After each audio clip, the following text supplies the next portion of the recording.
Yes, I made a dumb mistake. Yes, I am aware that it was dumb.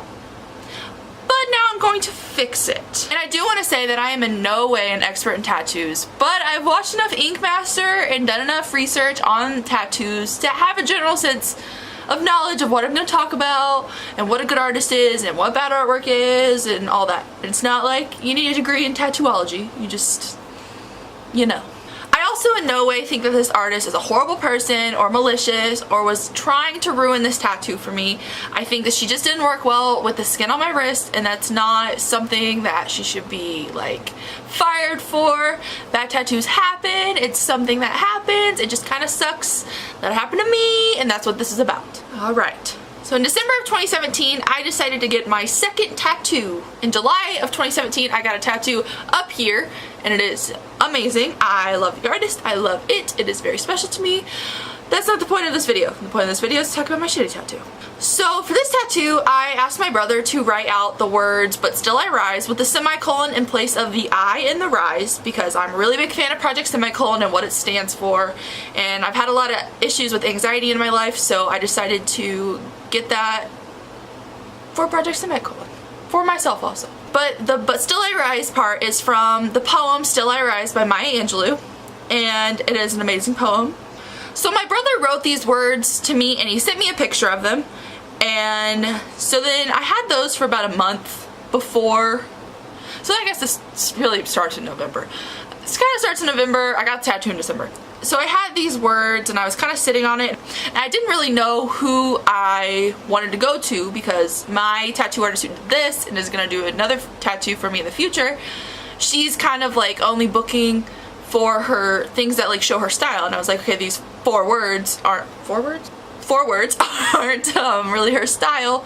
There's not really much she can like put into it that's her own. So I was like, okay, so I need to go to a different artist. And my best friend had just gotten a tattoo from an artist and had told me about her, and she showed me her work, she showed me her Instagram, and I was like, okay. And then that's kind of where I started to go wrong. So I did some Insta stalking, normal, before I booked the appointment, and that, like I said, is where I went wrong in the beginning. Because I wasn't completely set on going to her, because I could tell from her posts and everything that she was a newer tattoo artist and that her work had some like line inconsistencies with it, where some of them are like crooked or I don't know. I didn't notice any blowouts on her Instagram. I don't think you would want to Instagram a picture of a tattoo that has blowout in it. We'll talk about blowouts later. So we sent her a message and we scheduled an appointment for December 12th at 2 o'clock. She asked me to send her a picture of what I wanted, so I sent her the picture my brother sent me, and I said like, this top line is what I want, but just with this different semicolon, because you know my brother can't write a semicolon, neither can like half the world, so like I understand that. So on the 12th, my mom and I, because you know, gotta have your mom, gotta have a hand to hold, even though it was the shortest tattoo in my life. And I drove to the shop, and we waited for a couple of minutes when we got there because she was on the phone. So she called me back, and we got the stencil set up. She drew in a semicolon that we kind of looked up and like kind of mirrored a semicolon off of like just what a semicolon looks like. And then she did the tattoo, which took 2.5 minutes. And I mean 2.5 minutes because I have a video of the entire tattoo. And the tattoo process took 2.5 minutes. And you can tell with this tattoo that it only took 2.5 minutes. So this is when I think this entire process started to go downhill for me.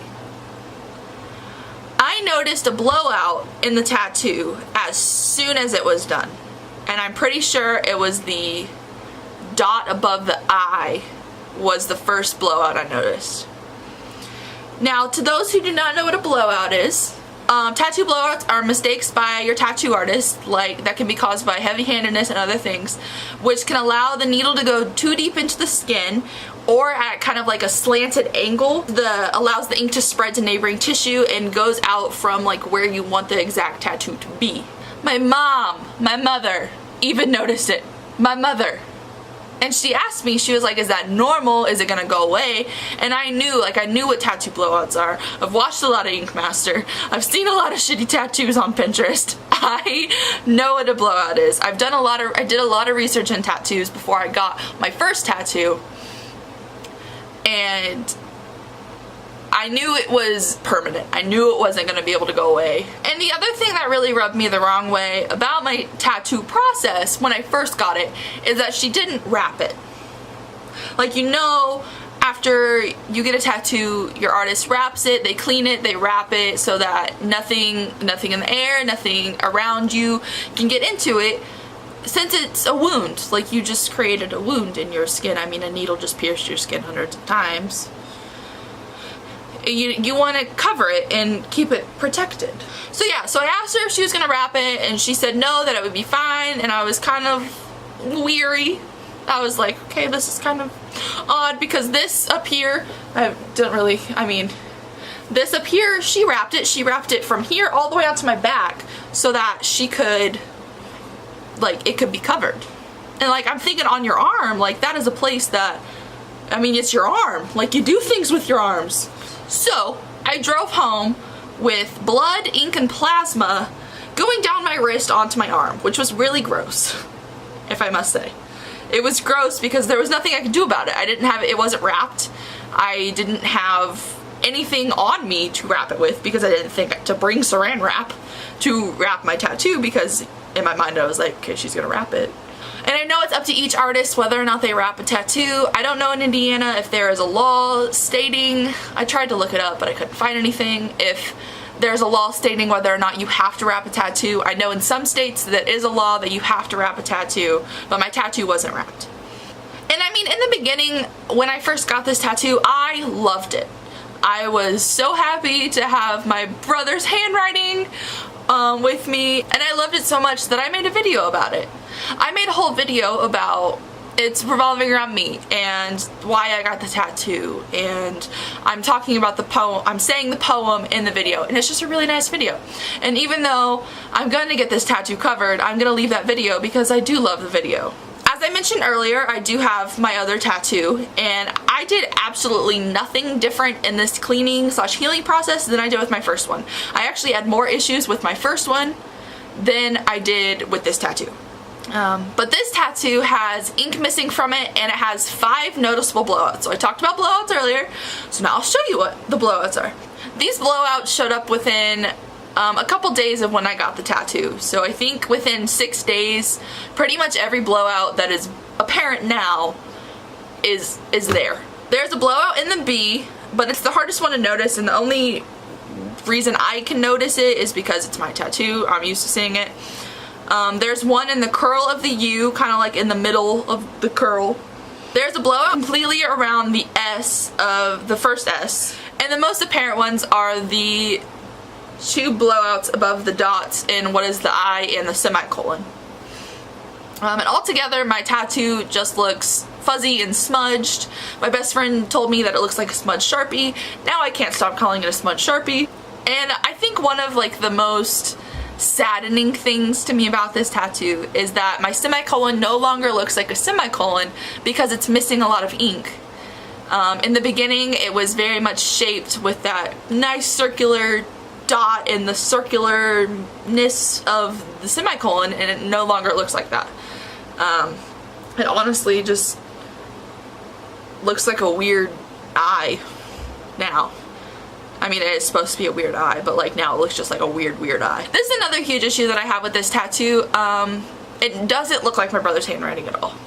When I compare it to what my brother gave me, I did ask her to connect the I together and make the E look more like an E, but other than that, I didn't ask her to change anything else. And I do think that this tattoo looks more like something like her handwriting than it would like my brother's handwriting, because I mean, there's a crooked L, the U doesn't look like the U he gave me.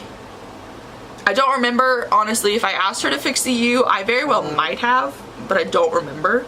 In the beginning, I really did think it looked like my brother's tattoo, but when he asked me when I first got it, he was like, is that really my handwriting? And I compared it, I was like, oh my god, no it's not. No, it doesn't match my brother's handwriting at all. So honestly, with this whole thing, I can't really stand to look at my wrist anymore. It is winter still, so I've been wearing a lot of long sleeves. I haven't really been showing off my tattoo as much as I show off this one, because this looks great and my wrist, honestly, I'm just not proud of. So like I said, I have made the decision to cover up this tattoo with another one.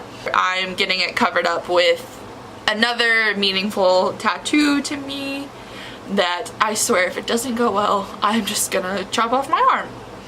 So I know this is common sense, but truly go with your gut about tattoos. If there is something that you don't like about an artist and you don't think that they're gonna do well, don't listen to other people. Go with your gut. It's not their body, it's not their decision. I truly wish I would have listened to my sister. I wish I would have listened. Honestly, I think it was just my sister who told me not to get the tattoo. So I wish I would have listened to my sister. This is also common sense, but you're gonna get what you paid for, which is really evident in this tattoo. I paid 30 bucks for 5 blowouts and handwriting that doesn't look like my brother's at all. So just be smart. This is probably going to be split into 2 videos because I think this is going to be kind of long. So this is probably part 1 of this video.